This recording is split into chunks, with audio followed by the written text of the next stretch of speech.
Welcome to Table for 92, element number 31, gallium. It's number 31 because it has exactly 31 protons within its nucleus. For gallium, we're cooking up a beautiful filet mignon with béarnaise sauce, some fondant potatoes with a side of morel mushrooms that I just foraged yesterday. So gallium is not really found in foods. Like, there can be trace amounts of it in some food and vegetables, but it's minuscule. So it is a metal, but has shown not to have any known nutritional benefits to humans, unlike other metals on the periodic table, like, iron and copper. However, gallium is found in the body in very small amounts, probably from trace elements of gallium found on some fruits and vegetables. But if for any reason you end up with a chunk of pure gallium like this, do not eat it because it is toxic. I mean, probably not as bad as like eating an arsenic sandwich, but gallium will still mess you up. They've done experiments with rats and they were given pure gallium to eat. That ends up reacting with stomach acids and produces a compound called gallium trichloride.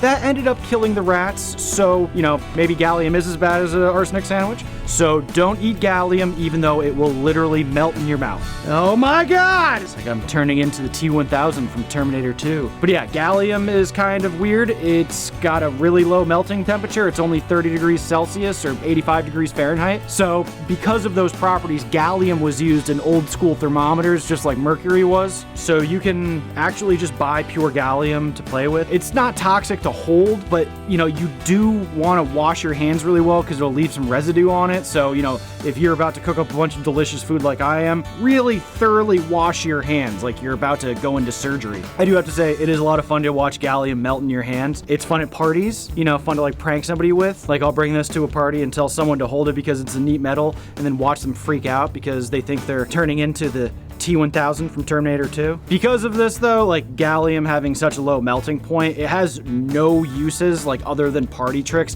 when it's in a pure state. But gallium easily alloys itself with other metals, so it's used in a lot of alloys in electronics and semiconductors. So gallium alloys are found in everything from LED lights to the solar panels on the Mars rovers. If you were wondering why I'm cooking all French foods today, filet mignon, fondant potatoes, morels, it's because gallium is named after France, or at least, the old Latin word for France, Gallus. First off, the fondant potatoes, coming from the French word to melt, fondre. You start off with a few nice russet potatoes, peeled and cut into cylinders, melt duck fat in a 12-inch saute pan, and place the potatoes in the pan, browning it on one side, then flip them, season well with salt and pepper, add butter, some fresh thyme, chicken stock, then you baste it a bunch of times, put it in the oven on 350 until they can be pierced easily with a knife. Gallium was discovered by the French chemist Paul-Émile Lecoq de Bois-Bourdon. That's a hard one. He found it in 1875. I'm gonna call him Lecoq for the rest, just for posterity's sake.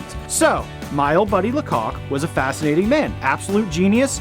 He was largely self-taught in chemistry. He came from a fairly wealthy, highly educated family that were part of the minor nobility of France, so, he had that advantage. But still, his story is incredible. He had this insatiable yearning for education and experimentation. I mean, he started his first laboratory in his family's backyard as a child, but he had this wealthy uncle that paid for all the equipment, and Lecoq started carrying out experiments, copying things he had read in chemistry journals, basically like teaching himself the very difficult standards of chemical analysis. He also became an expert on the spectroscope, which allows chemists to observe the atomic spectrum of different elements, and that would later come in handy discovering gallium. Because of his socioeconomic background, Lecoq was able to conduct all that research from his family home and not through a university, as was and still is usually how that goes down. So Lecoq secures this 52 kilogram sample of the mineral blend from the French Pyrenees, and using a method he basically invented, using the much hotter electric spark over the cooler Bunsen burner in order to release the emission spectrum that he would need to analyze the atomic spectrum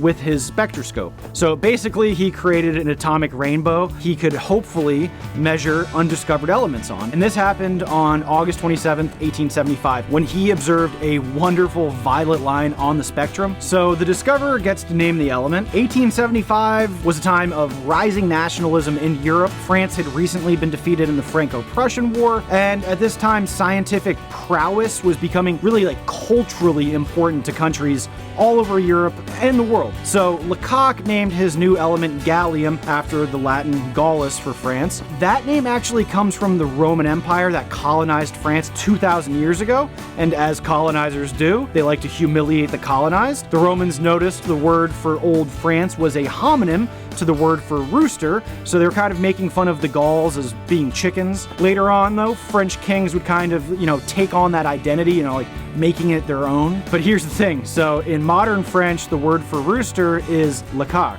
So Lecoq, using this coincidence, probably named gallium after himself, which is a big no-no in science. That's what scientists did in the 1600s. They would Latinize their own names to title various discoveries. But Lecoq, was like, no, I named it after my beloved France. And people were like, why didn't you name it francium instead? And he was like, By the way, francium is now an element. It was discovered way after Lecoq.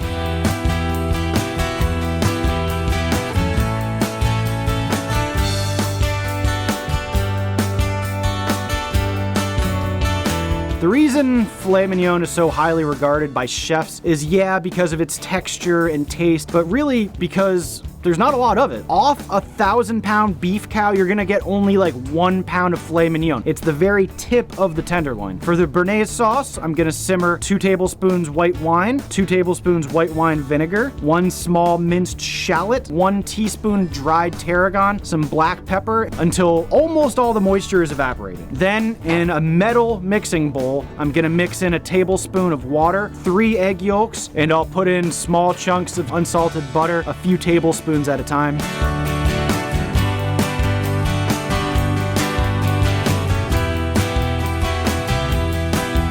By the way, I love France. I've been there many times. My family hosted a French exchange student for a year when I was a kid, and she and her family are awesome. We actually went to visit them when I was 14, and one night in particular, we went out to a fancy dinner in Paris, and I ordered the filet mignon with béarnaise sauce, and it's one of the best meals I've ever had. And after dinner, my family and I went to the Moulin Rouge to see a topless review when I was 14.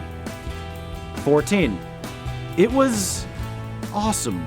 I'm just sauteing this nice morel I found yesterday in a little butter and olive oil and just a little bit of salt and pepper. I just don't want to take away from the flavor of the morels. I don't know what time of year you guys are watching this, but here it's mid-May and we only have about a 2-week window right now that these morels grow. So it's a major delicacy in French cuisine and all over the world because of that. However, in the past decade or so, people have figured out how to cultivate morels all year long in controlled environments, but they're still very special.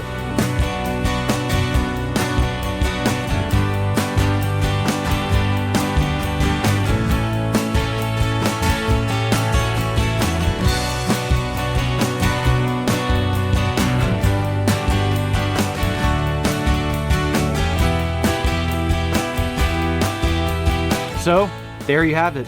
Filet mignon with béarnaise, fondant potatoes, and morels. Viva la France! Viva la coque!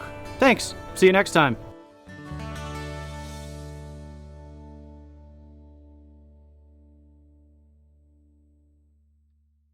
Please like and subscribe.